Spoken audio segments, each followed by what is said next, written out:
आज हम जानेंगे कि अगर आपका HbA1c का अगर रिपोर्ट होता है, HbA1c का आप टेस्ट करवाते हो, तो उसको कैसे रिजल्ट को आप इंटरप्रेट करोगे। यानी कि आपका जो भी रिजल्ट आता है HbA1c का, तो कैसे उसको देखोगे, समझोगे।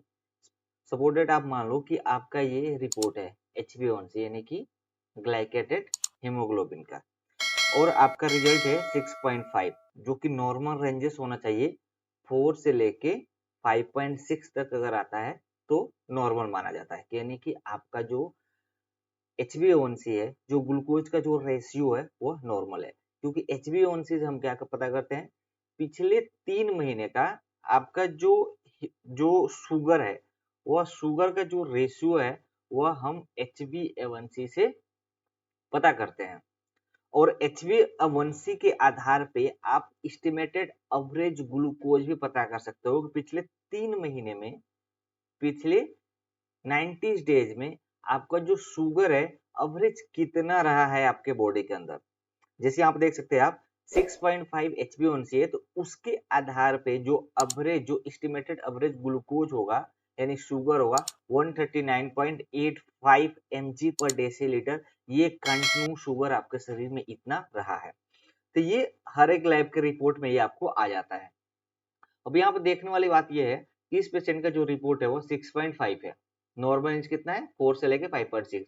तो मतलब ये डायबिटिक तो है पेशेंट, लेकिन क्या ये ज्यादा डायबिटिक है, या थोड़ा रिस्क है, या ज्यादा रिस्क है। तो यहाँ पे कभी भी रिपोर्ट अगर आपके पास आए तो आपको इंटरप्रिटेशन जरूर देखना चाहिए। यहाँ पर दिया हुआ है कि लेस देन 5.6 है तो नॉर्मल है, 5.7 से 6.4 है तो एट रिस्क फॉर डायबिटिक, यानी कि आपको डायबिटिक का रिस्क है। लेकिन अगर मोर देन 6.5 है तो मतलब आप डायबिटीज हो। ये जो रिजल्ट बता रहा है 6.5 मतलब कि आप डायबिटीज हो, आपको कंट्रोल करना पड़ेगा डायबिटीज को, या आपके खान पान को, या अगर मेडिसिन अगर आप चालू किए हैं तो मेडिसिन को शायद चेंज करना पड़े। ठीक। लेकिन यहाँ पे देखने वाली बात ये की होती है कि जैसे कि मान लो आप बोलोगे कि नहीं, मैं रेगुलर बेसिस पे मेडिसिन ले रहा हूँ, मुझे डायबिटीज का कोई सिम्टम्स भी नहीं है, मुझे कोई प्रॉब्लम भी नहीं है, सारी चीजें बहुत ही अच्छा चल रहा है। तो कुछ कंडीशन में जो ये रिजल्ट होता है वो फॉल्स भी हो सकता है।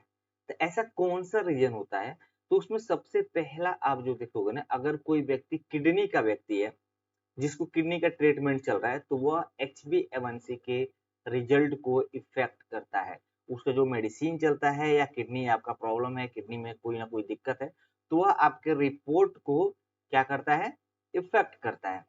दूसरा आप देखोगे यहाँ पे जो कि दिया हुआ है, अगर आयरन डिफिशियंसी एनीमिया अगर किसी व्यक्ति को है, तो वह क्या करेगा, आपके HbA1c को बढ़ा देगा, यानी कि ग्लाइकेटेड हीमोग्लोबिन का जो रेंज होगा वह बढ़ सकता है।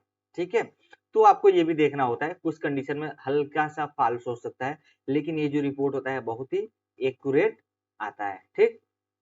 और ये जो टेस्ट होता है हमेशा आप देखना HPLC मेथड से ही ये किया जाता है। HPLC मेथड जो होता है वो सबसे बेस्ट मेथड माना जाता है यह टेस्ट परफॉर्म कराने के लिए। कभी भी यह जो वैल्यू होता है, यह 2 दिन 4 दिन 1 दिन में चेंज बहुत कम कंडीशन में होता है, अगर आप अपने शुगर को अगर मैनेज करके चल रहे हो तो बेसिकली जो टेस्ट होता है यह ग्लूकोज के पिछले 90 डेज का एवरेज बताता है कि आपका जो शुगर है उसकी स्थिति कैसे चल रही है।